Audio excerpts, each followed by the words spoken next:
Welcome to Crypto Daily. My name is Dustin Knaus, and be sure to follow our show wherever you listen to podcasts. And please leave a review on Apple Podcasts.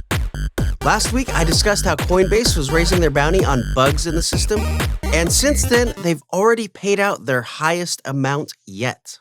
They rewarded a researcher with $250,000 for discovering a flaw in the platform's trading interface.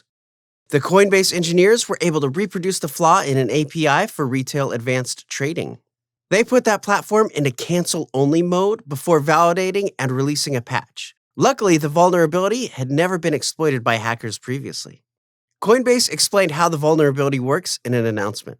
The underlying cause of the bug was a missing logic validation check in a retail brokerage API endpoint, which allowed users to submit trades to a specific order book using a mismatched source amount.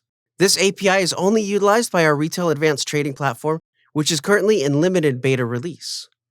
To give an example, a user has an account with 100 SHIB and a second account with 0 BTC.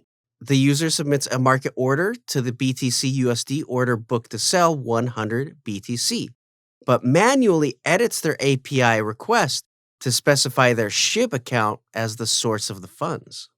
Here, the validation service would check to determine whether the source account had a sufficient balance to complete the trade, but not whether the source account matched the proposed asset for submitting the trade. As a result, a market order to sell 100 BTC on the BTC USD order book would be entered on the Coinbase exchange. Luckily, if someone had discovered this flaw, though, Coinbase has automatic price protection circuit breakers, so an attack can't scale to a super large amount. In other news, legendary rock star Simmons has decided to sell his Las Vegas home and has decided to accept crypto for it. His house is currently selling for $13.5 million, and he is willing to accept Bitcoin, Ethereum, Uniswap, Polkadot, or Litecoin, and in any combination of those. Simmons was quoted saying, "I've been an outspoken proponent of cryptocurrency from the beginning.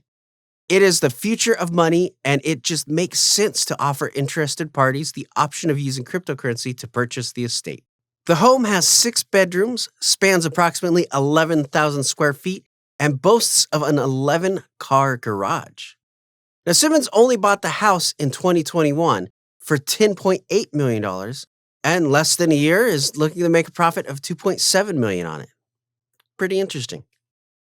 Now it's time to turn our focus over to the world of NFTs. Are you looking for a dog but don't want to deal with the actual ownership of one? Well, good news, there will soon be a petaverse. On March 1st, a new NFT play-to-earn game will start its release called DOGAMÍ. Players can mint one of 8,000 NFTs in the DOGAMÍ collection for 50 XTZ, which is about $150 right now.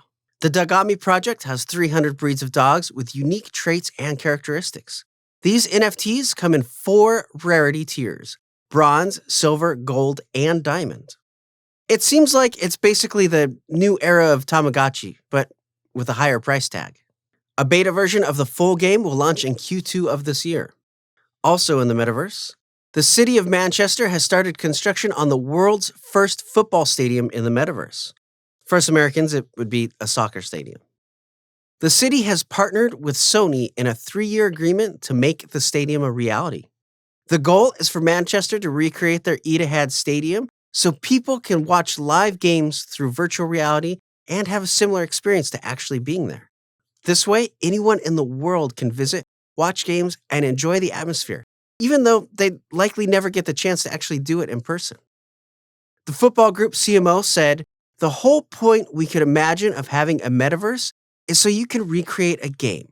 You could watch the game live, you're part of the action in a different way through different angles, and you can fill the stadium as much as you want because it's unlimited. It's completely virtual." I think the traditional image of someone sitting on a sofa watching a screen is something we cannot imagine is going to still be the reality in even 10 years, maybe even 5 years. Things move much faster than we think.